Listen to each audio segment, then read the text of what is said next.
나하고 변론하자라고 말씀하셨다가 요한 1서에서는 이렇게 우리에게 말씀하고 있습니다. 1장 9절입니다.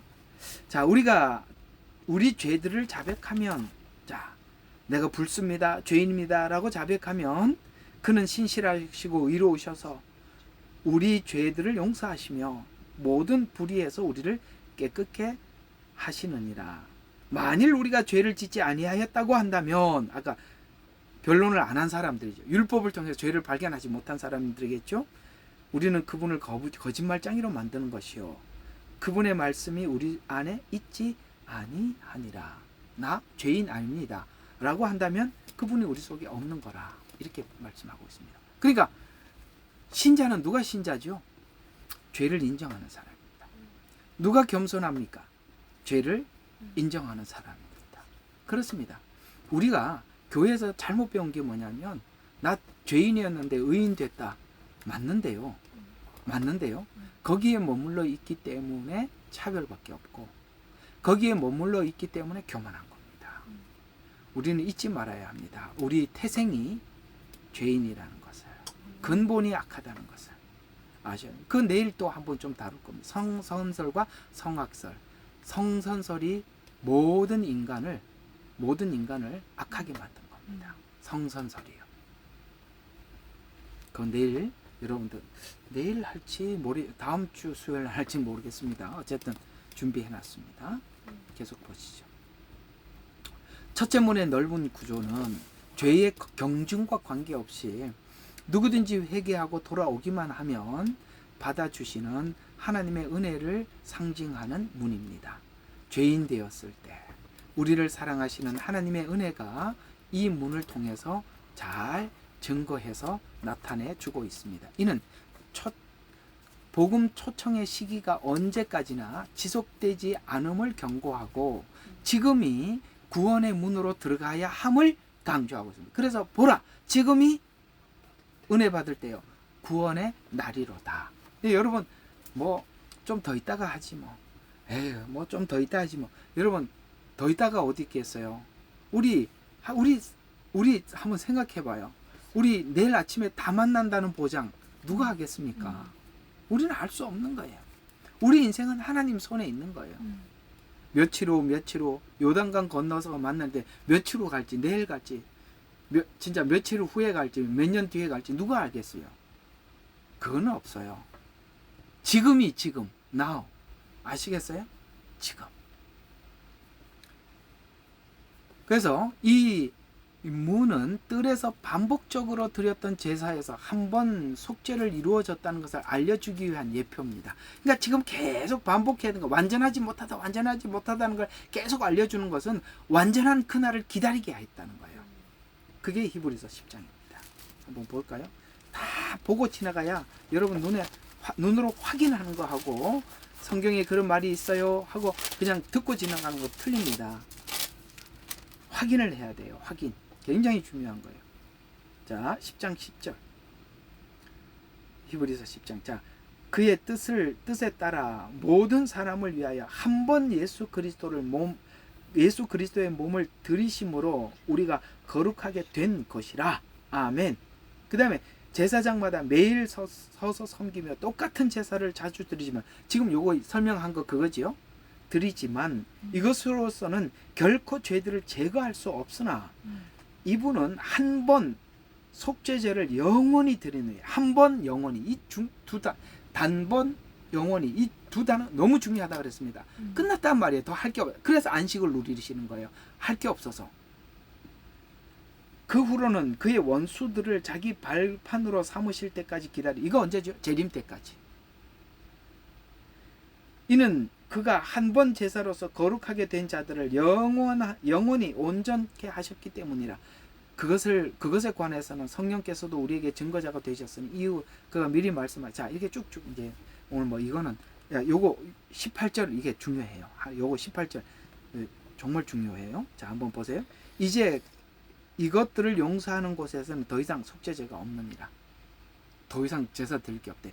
이게 무슨 말이냐면 메시아닉 주들이 일부분이 나와서 하는 말이, 우리 이방 그리스도인들이 예수 믿고 난 이후에 자기들이 드리고 있는 절기와 제사를 드려야 된다고 하는데, 여기 18절은 어떻게 설명을 하실지 한번 좀 물어보고 싶어요. 분명히 말했어요. 이제 이것들을 용서하신 곳에는, 그렇죠, 우리가 예수님 십자가를 믿는 이후에는 더 이상 속죄제가 없대요. 그러므로 우리는 더 이상 이런 걸 하지 않고 뭡니까?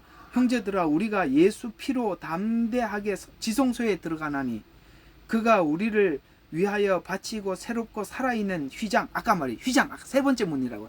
세 번째 문은 휘장이라는 단어로 나왔다 그랬죠. 여기 나오죠. 그 말이에요. 휘장 곧 그 육체를 통하여 들어갔느니라. 그러니 이제는 더 이상 할 게 없다는 거예요.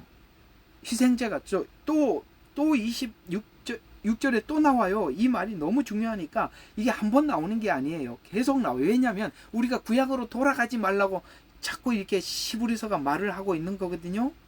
26절 한번 볼까요? 이는 우리가 진리의 지식을 받고 난 이후에도 고의적으로 죄를 지으면 더 이상 죄들을 위한 희생제가 남아있지 아니하고, 이게 무슨 말이냐면 하나님께서 우리를 위해서 진 십자가의 희생제, 속죄제가 너무나도 완전해서 이제는 더 이상 할 게 없다는 거예요.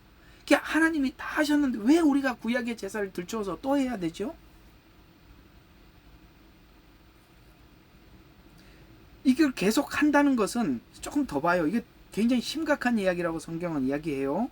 자, 다만 대적하는 자들을 집어삼킬 심판한 맹렬한 분노의 두려운 마음으로 기다리는 것만 남아있다. 이제는 심판 이외에는 남아있는 게 없다. 심판밖에 안 남았다는 것은 구원을 다 했다는 거예요. 더 이상 할 게 없다는 거예요. 자, 모세의 율법을 경시한 자도 자비를 얻지 못하고 두세 증언으로 인하여 죽었거늘 하물며, 보세요. 여기 29절에 이 말이 심각해요. 하물며 하나님의 아들을 발 아래 짓밟고, 이거 십자가의 복음을 짓밟는다는 거예요. 희생제를 또 드린다는 것은 그걸 짓밟고 또 자신을 거룩하게 한 그 언약의 피를 거룩한 것으로 여기지 아니한 것으로 간주하고, 아시겠어요? 거기서 완전히 다 이루셨는데 그걸 좀 부족해, 더 해야 돼, 이렇게 간주한단 말이에요. 이런 걸 한다는 것은 간주하고, 그 다음에 뭐예요? 은혜의 영을 모욕하는 거. 이게 은혜의 영은 뭡니까? 성령님을 모욕한다는 거예요. 은혜의 영을 모욕하는 자가 얼마나 더 심한 형벌을 받아야 할지, 받아야 마땅한지 생각해라. 무섭지요? 이게 우리가 이런 게 그냥 대충 넘어갈 일이 아니라는 거예요. 이 말은 하나님께서 하신 일들을, 십자가에서 아들이 하신 일이 완전하고 단번에 영원히 하셨는데 이걸 무시하는 행위라는 거예요. 구약은 아까 그림자라고 했잖아요. 그림자인데 사진 계속 보다가 실체가 왔는데 뭘 사진을 또 봐? 예? 아니 진짜가 와서 같이 살고 있는데 뭘 사진을 계속 사진 끌어안고 살 거예요? 그거 아니라 이 말이죠. 자, 조금 더 이제 여기까지만 하고 계속 또 첫째 문 봐요. 그래서 첫째 문을 들어가는 것이 왜 중요하냐면, 첫째 문을 들어가야만 비로소 제단을 맞이할 수 있어요. 예수님을 통해서, 예수님을 알아야만 제단, 뭐죠? 바로 번제단을 마주하고 희생제사의 과정에 참여할 수 있듯이 예수님을 통과해야만 우리는 십자가의 은혜에 참여할 수 있어요. 자, 그래서 우리가 이 첫째 문을 오늘 첫째 문까지만 하면 될 것 같아요. 자, 첫째 문을 쭉 보면 이런 이야기가 되는 거거든요. 자, 에덴 동산에서 하나님의 부르심, 그 다음에 성막문, 예수님. 이게 무슨 말이냐면 예수님을 통과해야만 십자가의 은혜에 참여할 수 있다라는 말의 뜻은 무슨 뜻이냐? 자, 우리 한번 그림을, 자, 이거 뭐죠? 우리가 신구약 전체를 한번 크게 이렇게 창세기에 있었던 에덴 동산, 그 다음에 하나님께서 구약의 이스라엘 백성들이 계속 제사를 드렸던 성막, 문, 여기 이제 지금 여기 출애굽기에 나온 거는 텐트형이지만 나중에 고정형으로 바뀐다고 처음에 설명할 때 했으니까 고정형으로 바뀝니다. 그리고 이제 예수님 이거 한번 쭉 생각을 해보면 이렇게 되는 것입니다. 자, 굉장히 중요한 복음이 풀어지는 거거든요. 자, 아담이 죄를 지었을 때 하나님께서 아담에게 아담아 어디 있느냐라고 이렇게 불렀어요. 맞죠? 아담아 어디 있느냐라고 부르는 소리는 타락한 인류를 향해 열어놓으신 구원의 문으로 초대하는 장면이에요. 그러니까 지금 성막문으로 이리 오라라고 이렇게 부르는 소리다, 이런 이야기라는 이야기입니다. 로마서 5장 8절에도 보면 이 부르심이 성막의 첫째 문에서 죄인이라도 돌아오면 받아주시겠다는 구원의 메시지로 구체적으로 설명하고 있고, 예수님의 오심으로 완전하게 열리게 되었다라고 성경은 말씀하고 있습니다. 그러면 우리가 이 부르심에 담대하게 나가기만 하면 되는 거예요.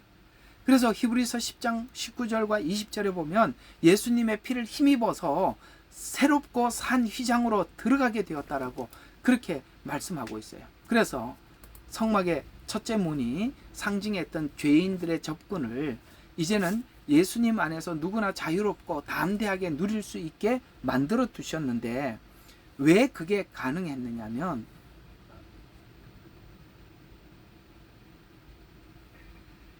아담과 하와가 죄를 짓고 에덴 동산에서 추방을 당하면서 하나님께서 다시는 이 에덴 동산으로서 다시 들어오지 못하도록 이게 불검을 두었다고 이야기를 하고 있어요. 들어갈 수가 없어요. 그렇죠? 화염검을 두었다고 이야기를 하고 있어요. 그런데 예수님 십자가에서 창에 찔리셨던 그 창은, 그 두루도는 화염검을 예수님께서 우리 대신 맞으시고 그 문을 열어주신 것처럼, 오늘 성막 첫째 문은 바로 우리가 세상에서 더 이상 구원받을 수 없는 우리들을 그 문으로 초대하는 예수님의 십자가의 죽으심이란 말이에요. 그래서 성경에 오늘 금방 읽었던 처음에 읽었던 요한복음 10장 9절이 누구든지 나로 말미암아라는 말은 예수님의 그 십자가 사건 앞에 쭉 있었던 과정들을 이해를 해보면, 그래서 창에 맞으셔서 마지막에 물과 피까지 쏟아주셨구나라는 것을 이해할 수 있습니다. 그래서 이 문은 바로 예수님이고, 예수님은 이 문으로 들어오라고 모든 사람들에게 초청하고 계시는 것이죠. 그리고 이 문은 유일한 문입니다. 이 세상에 마음에 또 그 문을 대신할 수 없고, 천주교 교황도 그 문을 대신할 수 없어요. 이 세상에 있는 그들 다 인간이기 때문에 누구도 그걸 대신할 수 없어요. 그래서 유일한 문이라고 성경은 이 복음에서, 오늘 우리가 성막에서 알 수 있듯이 사도행전 4장 12절에 보니까 사도들이 외칩니다. 우리도 오직 예수 그리스도를 통해서만 죄사함을 받을 수 있다라고 분명하게, 유일한 문은 예수님밖에 없다라고 그들은 외칩니다. 세상은 다른 말을 하지요. 앞으로 이 종교다원주의, 앞으로 배교가 일어나기 위해서는 예수님만이 유일한 문이 아니라 여러 형태의 문이 있다라고 외쳐댈 겁니다. 우리는 이 마지막 때 예수님만이 유일한 문이라고 고백하는, 이 입술로 고백할 수 있는 정절을 지켜야 하는 때가 마지막 때입니다. 정절. 이제는 여러분들의 신앙이 정절로 나와야 돼요. 첫째 문을 통해 들어오면 성막 안에서 번제단, 물두멍, 성소를, 봉사를 걸쳐서 점차 하나님과 친밀해져 나가게 되겠죠. 첫째 문을 통해서 오지 않고 성소, 지성소를 말하는 것은 모두 거짓 복음이에요. 예수님에 대한 정확한 이해 없이 다른 어떤 이야기를 해도 그거는 그들이 성경이 말하는 번제단도 아니고 성경이 말하는 물두멍도 아니에요. 성경이 말하는 촛대도 아니고 분향단도 아니고 떡상도 아니에요. 아시겠어요?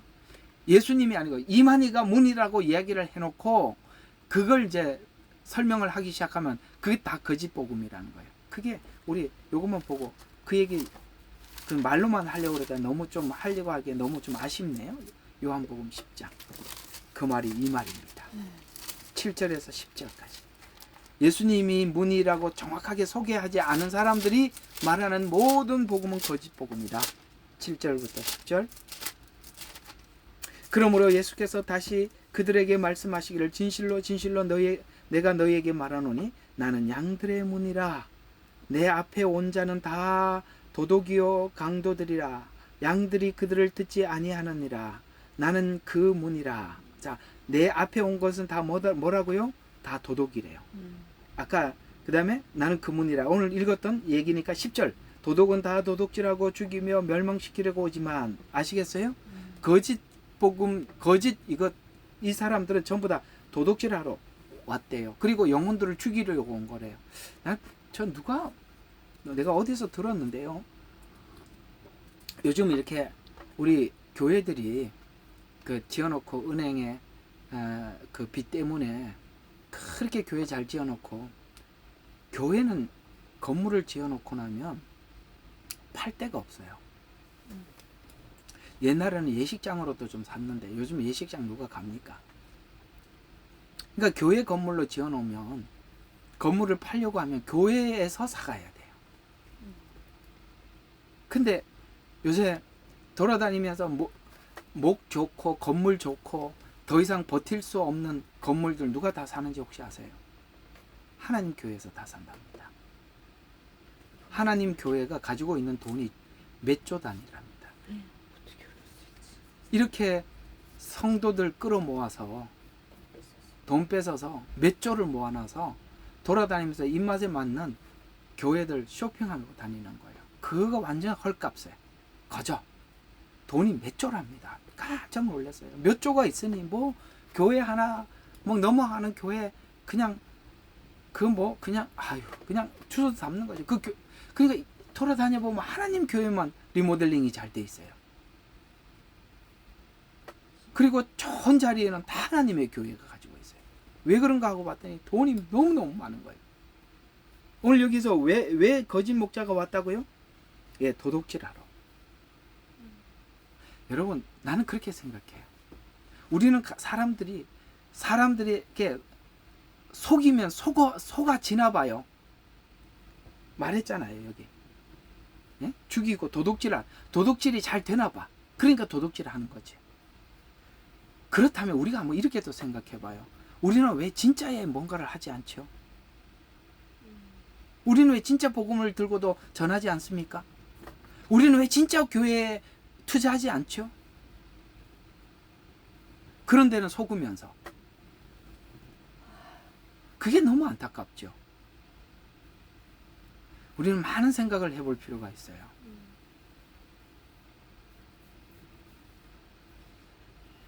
계속 조금만 더 봅시다. 자, 사꾼은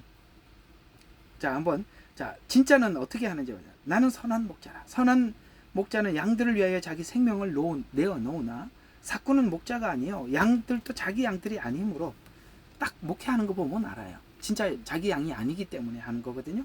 양들을 버려놓고 도망치느니라. 그리하여 이리가 양들을 채가고 흩어지게 하느니라. 진짜가 아니니까 양들이 어떻게 되든 관심이 없다는 거죠. 사꾼이 도망치는 것은 그가 사꾼이기 때문이며, 따라서 양에 대해서는 관심이 없어. 성도들이 어떤지 관심이 없어. 어떻게 하면 돌 먹고, 어떻게 하면 더 이렇게 울고 먹을까, 이런 생각만 한다는 거죠. 그래서 쭉 가면 예수님이 그런 이야기 합니다. 그래서 문을 통해서 들어오지 않는 사람은 다 절도요 강도다라고 말하고, 내 양은 내 음성을 듣는데요. 역시 전 진짜 하나님을 사랑하는 사람은요, 하나님 복음이 진짜인지 가짜인지 한대요. 내 음성을 듣는다. 그리고 내 꼴을 안다. 저 메시지가 하나님이 주시는 꼴이구나 아니구나, 그걸 분별해낸답니다. 진짜 하나님의 양떼들은 그걸 분별해낸대요. 자, 오늘은 첫째 문만 여러분들과 함께 나누었습니다. 자, 우리가 이 첫째 문을 통해서 히브리서 6장에 그 난해했던 그 내용도 우리가 함께 살펴보았고, 어쨌든 이 화요 성경 공부가 여러분들에게 좀 많이 도움이 되셨으면 제 마음도 늘 그런 기대가 큽니다. 오늘 여기까지 하고 제가 기도하고 마치겠습니다. 하나님 감사합니다. 우리 이 세 개의 문이 성막에 있는데 그 문은 전부 다 예수님이십니다. 첫째 문도 예수님을 통하지 않고는 아무도 구원받을 수가 없고, 예수님을 통하지 않고는 우리가 하나님의 그 성숙하고 봉사의 자리에 갈 수도 없으며, 예수님을 통하지 않고는 결코 주님의 임재 가운데 함께 하지 못합니다. 주님께서는 그래서 내가 곧 길이요 진리요 생명이라고 하셨고, 내게 오는 자는 곧 아버지께로 온 자다라고 말씀하신 것이 무슨 뜻인지 알겠습니다. 주님, 우리가 자나깨나 예수님에 대해서만 더 알기를 원하고 또 예수님을 따라가기를 소원합니다.